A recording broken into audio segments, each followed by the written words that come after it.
你有冇覺得咧，你成日咧都會俾人恰，成日講嘢咧，啲人都可能會唔尊重你啊？有冇試過大家？哇，咁呢一個通常都係氣場嘅問題喎。咦？如果氣場嘅問題，咁有冇辦法可以去提高我嘅氣場，等我唔使俾人恰呢？咁當然可以啦。咁我哋今次咧就嚟探討呢個話題。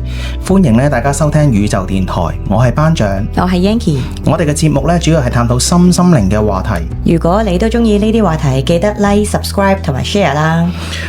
我咧成日咧呢排咧成日都同啲朋友出嚟食飯，跟住啲人話：喂，你好似唔同咗喎，又唔同咗喎，我乜嘢又唔同咗啊？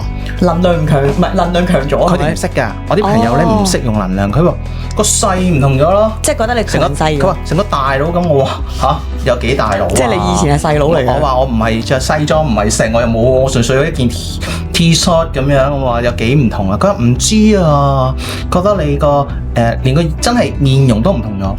面容都唔同咗。係啊，因為我好啦，譬如講唔好話咩啦，我尋日我同一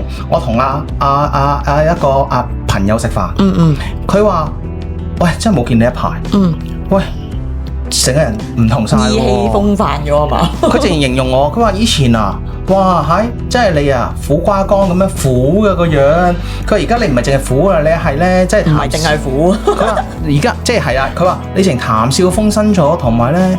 係覺得咧，你行出嚟咧有個威嚴啊咁樣，咁緊要。但係你呢個威嚴咧，你唔係令到拒人於千里㗎。佢話反而係好想去問下你啊，好想去同你傾偈啊咁樣。我話咁犀利咁樣。咁後尾我就喺度諗，哦，點解我會有咁嘅改變咧？咁原來咧應該係我學咗13週靈魂重塑嘅課程入邊咧，咁跟住慢慢咧去調整咗自己嗰個嘅做嘢方式啊咁樣，或者係心靈嘅角度咧，其實就係調整咗自己個能量場啊。都係㗎，都係㗎。即係我發覺讀完身心靈嗰啲人咧，佢哋個改變會令到佢身邊啲人都好好奇㗎。係啊，咁所以嗱，個13週嘅課程啊，阿 Yanky 你啊有份去諗啊，去教。咁不如你又分享下啲方法啊，即係分享啲簡單嘅方法，點樣可以提高下氣場咁樣俾啲聽眾聽下呢？哦，咁當然啦，如果你要即係由一個苦瓜乾變成係走路帶風同埋意氣風範嘅，就係一定要加入我哋個靈魂重塑課程啦。咁呢，但係如果你話唔係喎，咁如果有冇啲即時見效嘅方法咧，其實都係有嘅。不過呢，我嗰啲方法呢，就可能會比較能量層面會多啲嘅。喂，快啲！我都想聽下，會唔會有啲係我有啲即係露兩手嚟再聽下先？我唔係喎，我諗住啊，不如你露兩手嚟睇下先喎。OK， 嗱，咁我自己啦，我記得咧當中有個方法，我覺得真係唔錯嘅，就係一個嘅鏡子練習啦。因為嗰陣時咧好搞笑㗎，你哋講話喂，你試下對住塊鏡，自己讚自己啊。你知唔知我第一次我望住塊鏡，你有冇想打爆塊鏡啊？咁樣啊？你啊？講咩咧？阿陳生，幾好啊！你個樣，跟住我講完之後，我自己都窒一窒，跟住自己對住塊鏡喺度傻笑咁樣，我好記得㗎。咁原來人咧係好唔識自己讚自己嘅。我後尾發覺，其實每個人咧，你首先你想個氣場好咧，第一件事咧就係。你都要覺得自己係值得好先得㗎，啱唔啱先？你講開你個鏡子練習咧，其實你知唔知我都有做過㗎？你有做過？即係梗係講緊嗰陣時好糾結嘅時候啦，即係講緊好久遠嘅時候做過啦。嗰陣時咧，我哋第一套學嘅就係鏡子練習啊嘛。跟住我嗰陣時咧，即係我覺得你係好幸運啊。你係傻笑啊嘛，跟住話你都幾好樣嘅咁樣啊嘛。係啊。你知唔知咧？我就嗰陣時就跟住老師嘅指示啦，不停係咁對住塊鏡喺度講話我係好嘅，即係你好叻啊嗰啲咁嘅嘢啦，讚自己啦。跟住你知唔知到最後出嚟嘅結果係咩啊？係點啊？你估下？唔係即係我幾好咯，我幾正咯，係咪啊？唔係啊，佢係將我所有嘅憤怒全部都衝晒出嚟啦。跟住我講完2日鏡子練習之後咧，我個人咧頹廢得好緊要啦。點解咧？好嬲啦！咁咪就因為喺釋放嘅過程入邊咧，即係其實鏡子練習咧，佢一路都喺度植入緊一啲信念入去你嘅潛意識噶嘛。係。但係咧如果你係一個好好多唔開心喺個世界，即係喺你嘅潛意識啦，或者可能你好多憤怒啦。通常咧，你知唔知唔開心係仲好搞過憤怒㗎？哦，即係有陣時咧，可能你有好多 angry 喺你個內心入邊啦。係，跟住咧，你當你要去改變你自己個人嘅時候咧，你會發現咧嗰啲污糟嘢咧，佢會係湧住咁出嚟，就好似即係你而家可能譬如話你想要做一啲毛孔嘅清潔啦，咁跟住咧。你就開始去做下海底泥啊，成咁樣。咁你諗下，你一做呢啲擴張毛孔啊、海底泥嗰啲污糟係咪係咁趕住出晒嚟啊？咦，你咁樣講咧，你 remind 翻我咧，我其中有一次咧做鏡子練習咧，因為嗰陣時做鏡子練習咧係要讚自己噶。咁我開頭即係頭先我講啦，我覺得好核突啦，夾硬嚟啦，跟住咧就突然間咧好似腦係空話撇。讚乜嘢咧？有咩值得讚咧？即係你真係會喺度諗咗 dead air 咗一陣，咁跟住咧，我再第2、3次做咧，我就真係試下啦。我直情逼自己5分鐘，係望住塊鏡，屋企咁啱冇人啊嘛，5分鐘望住塊鏡，閂埋個廁所門，因為我廁所有塊鏡。跟住咧講下咧，我係有啲嬲嘅喎，所以你而家咁樣講咧，你 remind 翻我真係有啲嬲。咁點啊？你繼續講埋佢，跟住點啊？跟住嬲，你睇你嘅咁嘅死樣。我第一句，你睇你嘅死樣。讚你自己你都讚唔掂，你有冇搞錯啊咁樣？跟住咧狂鬧你睇你而家本來讚嘅，係啊？點知咧即係你會好似望住自己好奇怪嘅，跟住你就會你睇你幾廿歲人，你睇你學人做鏡子練習，你有冇搞錯啊？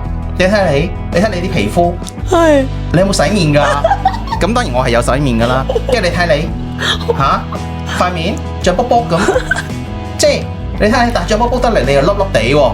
你搞乜嘢啊？你覺唔覺得自己係個人？我真係有你而家咁樣講咧，我諗翻起我係有一次咧，係由讚變到唔知突然間沉默咗，跟住就喺度鬧。係，但係咧，其實我覺得係一個幾好嘅面對自己嘅機會。我唔知道呢啲屬唔屬於係即係你俾自己一個時間，即係獨處嘅時候咧，其實你慢慢就會。一啲係咪潛意識？我唔清楚。就係咧，將一啲原來你對自己咧，原來都有怨恨嘅一面咧，去鬧出嚟。但係我覺得呢樣嘢係好嘅，其實。但係你最後係即係逼自己繼續去讚自己嘅，即係就算嬲嗰下嬲，我記得咧嬲完之後就話：好啦，鬧完啦，你同我開始做翻個人。係啦，你開始去做翻一個人，發掘下自己有啲乜嘢優點。係啦，咁其實呢一個方法咧，我覺得係點解會我喺我角度嚟講會係增強氣場嘅第一個方法咧。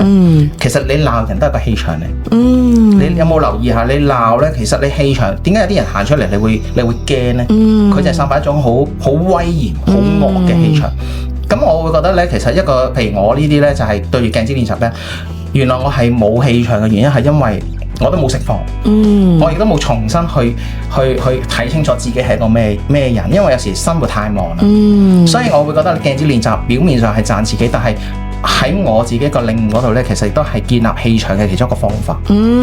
都係嘅，都係你呢度咧可以講多少少咧，就係即係點解咧？我哋身心靈好多人咧，成日學下咧就會斷咗啦，唔學啦，或者係佢哋覺得點解好似學極都唔係好 work 好幫到我嘅咧？係其實就係因為佢哋咧好唔明有一個道理啊。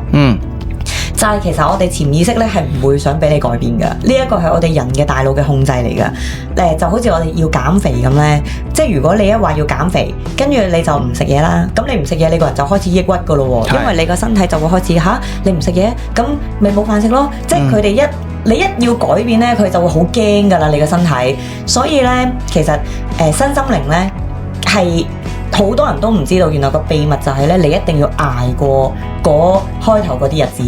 因為咧，當你一想改變嘅時候咧，我無論你做鏡子練習又好啦，乜鬼嘢都好啦，跟住咧，你會發覺開頭咧可以種多啲憤怒啊，或者種多情緒啊，或者可能啊，仲會有啲唔好嘅嘢添。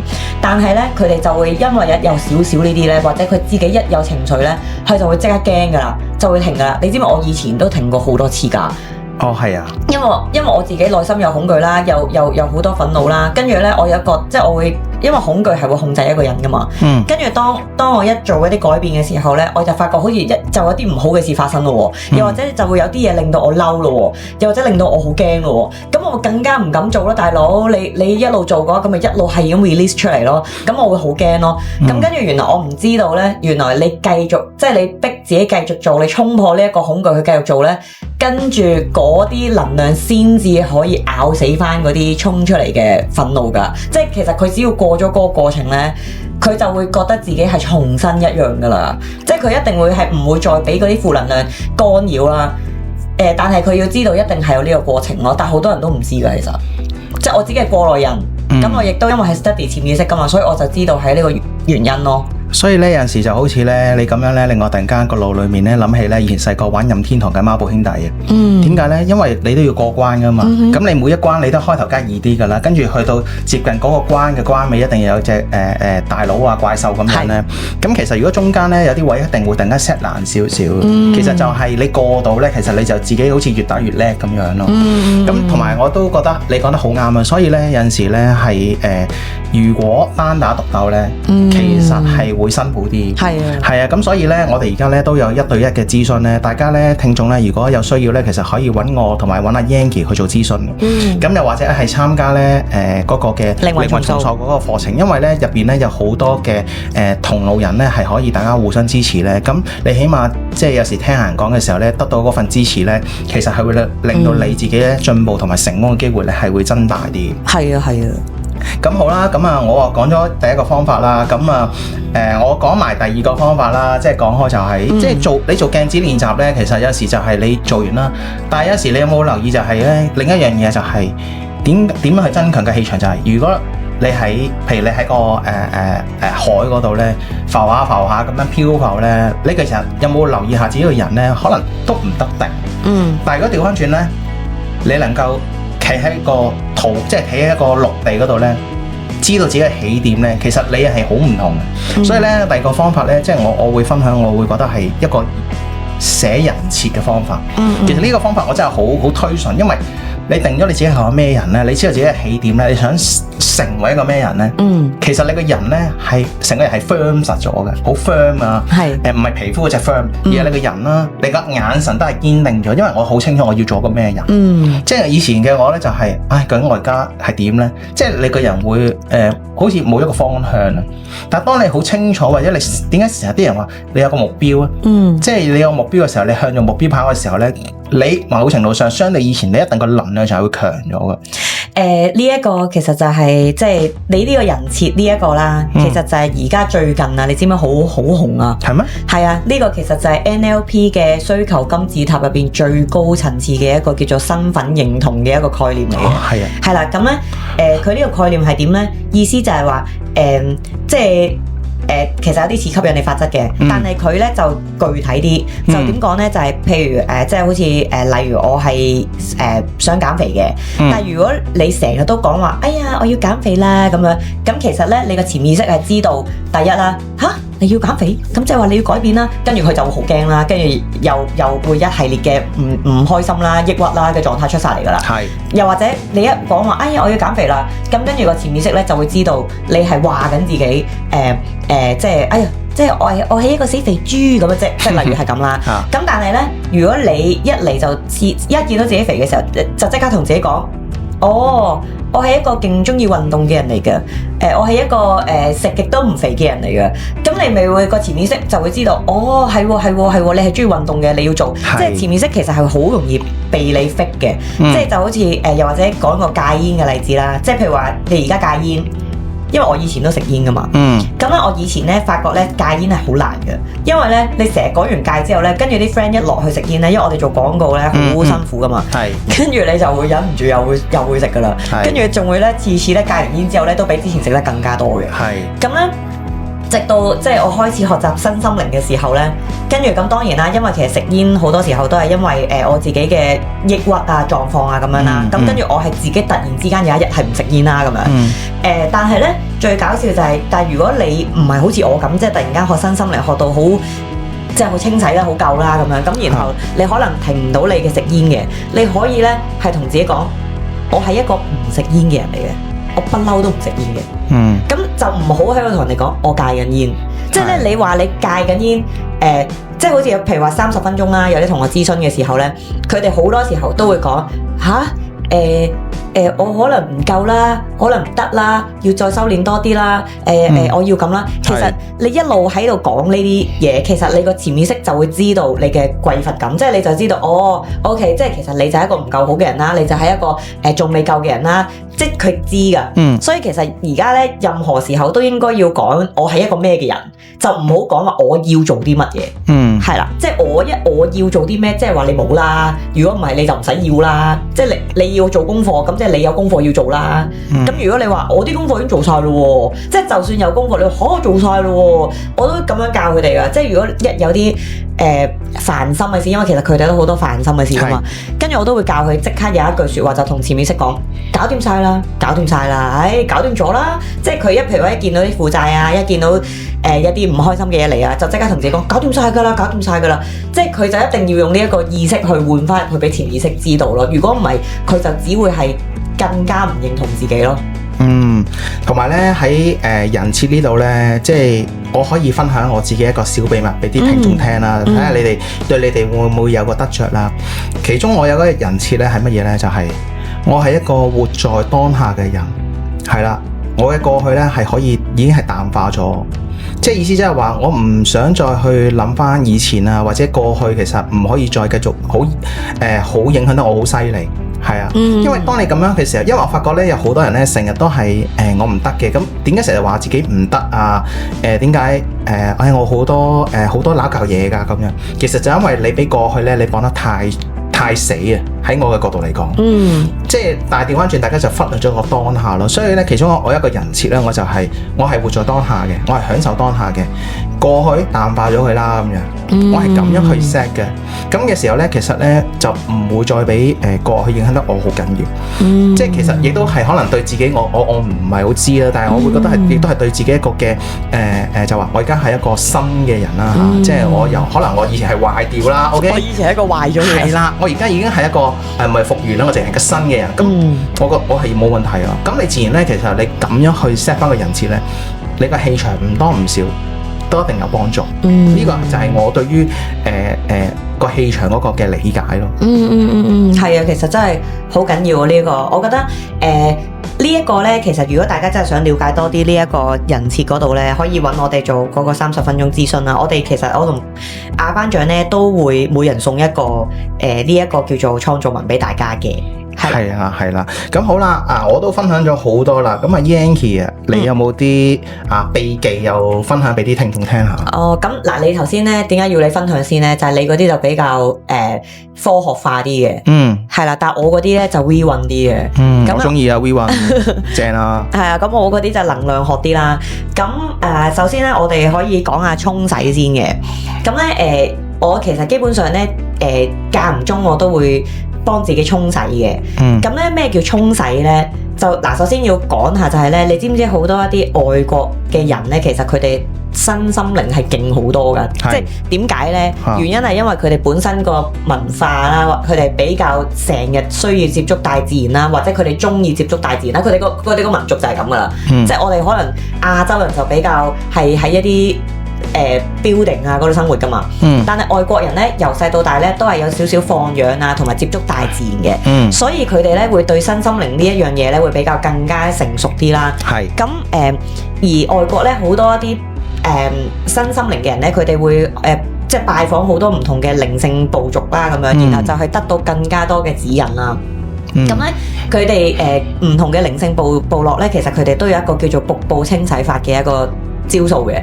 咁咧，其實就係講就話真係一個人咧，就原先真係就話，如果一個人成日有好多衰氣嘅話咧，佢就要坐喺瀑布嘅底部，然後俾瀑布係咁沖，係咁沖，係咁沖，直到沖走晒佢啲衰嘢為止。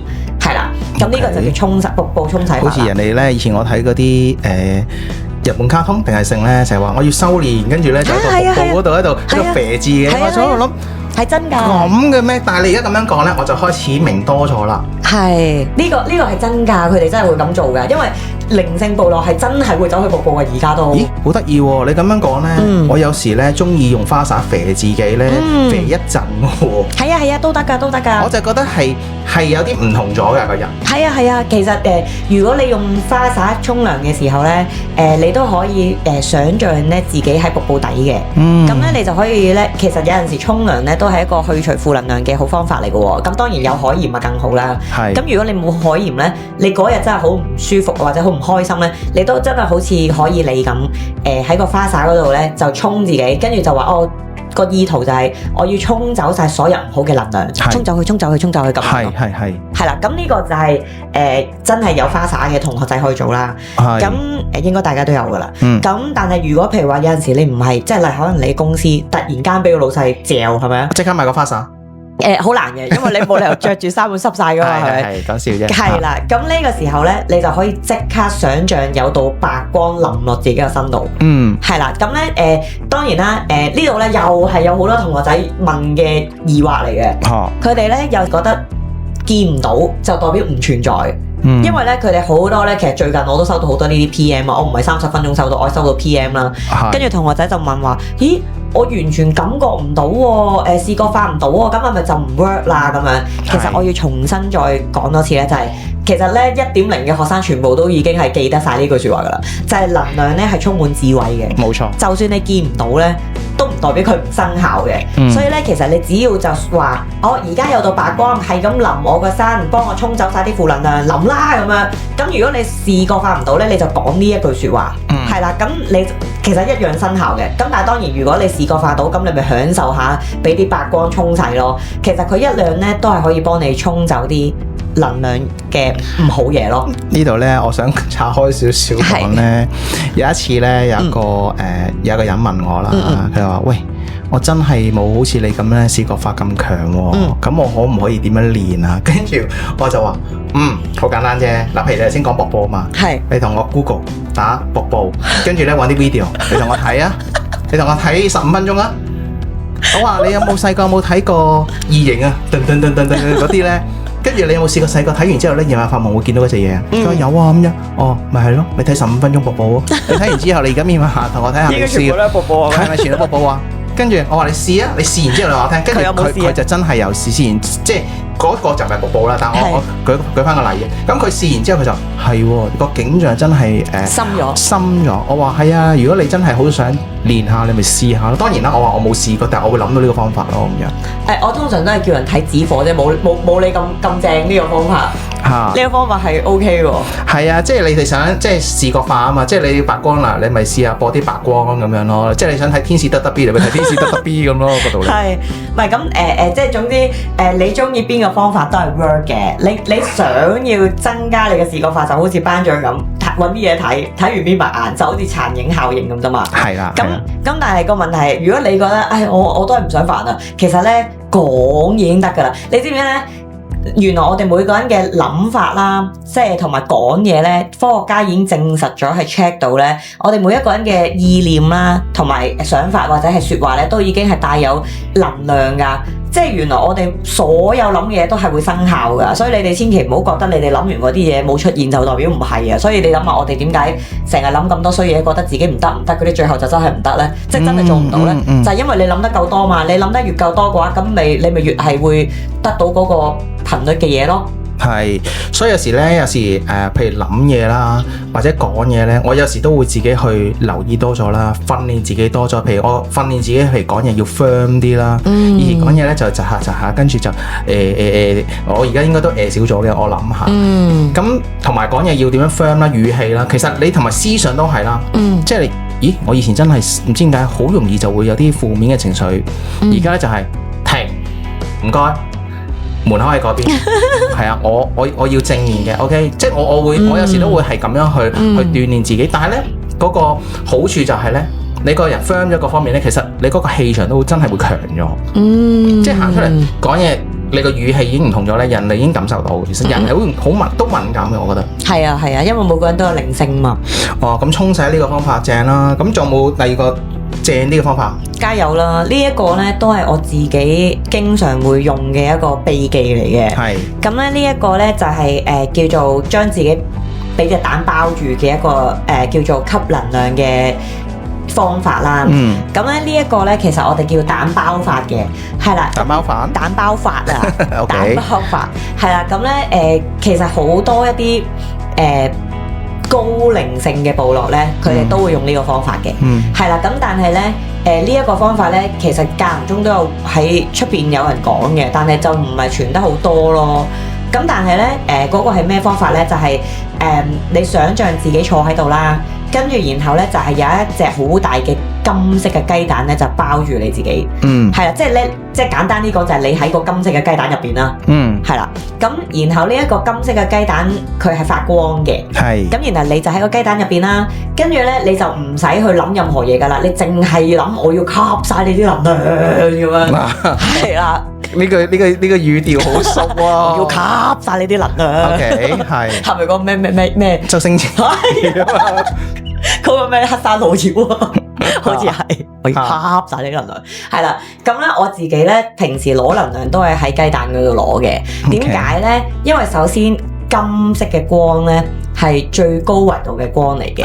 係啦，咁咧如果你哋有學龍靈氣咧，都有聽過金龍噶嘛。咁咧金龍咧係好高維度嘅，佢嘅高維度到咧係顯化能力好強嘅。佢嗰種高頻嘅狀態咧，基本上我哋係入唔到嘅，暫時人太低頻啦。係啦，咁但係咧，所以點解成日叫你哋金錢靈氣要用金色嘅光啊、金色嘅符號啊、咩都要金色咧？係因為你要攞最高維度嘅能量。係啦，只要你攞到嗰啲最高維度嘅能量咧，你個人個頻率咧先至會提高嘅。咁所以咧，我成日都會想像嗰隻金色嘅蛋好大隻啦，跟住金光閃閃啦，然後我就喺入邊吸晒佢啲能量啦。你唔係黑山老妖係嘛？而家唔係黑山老妖啦，而家係金色小雞啦，而家。OK。哇，咁呢個都正喎，真係。呢個正㗎，呢個我每一晚咧都會做幾秒啦，或者係30秒咁樣啦。但係咧，每一次咧，你一諗吸晒佢啲能量嘅時候咧，好勁！你喺個眉心輪嗰個位咧，會發覺咧係發晒光啦，同埋咧你成個人咧係成身啲毛孔都會唔同晒嘅，即係佢係突然間你個身體好似叉咗一下電咁樣嘅，好得人驚嘅。咁咧其實用得多咧係極提升你個頻率，同埋咧佢會令到好多嗰啲負能量咧係侵襲唔到你嘅，係啦，所以呢一個我係經常性都會用嘅，如果記得嘅話。係啊，即係咪有陣時真係好攰啊，瞓覺就冇咯，但係大部分時間都有嘅。OK， 咁各位聽眾，你哋有冇一啲嘅可以加強或者叫做製造能量場嘅方法呢？咁你哋呢，歡迎你哋去留言啦嚇。咁好啦，咁今集嘅節目內容呢又差唔多啦，咁我哋下集再見啦，拜拜。拜拜。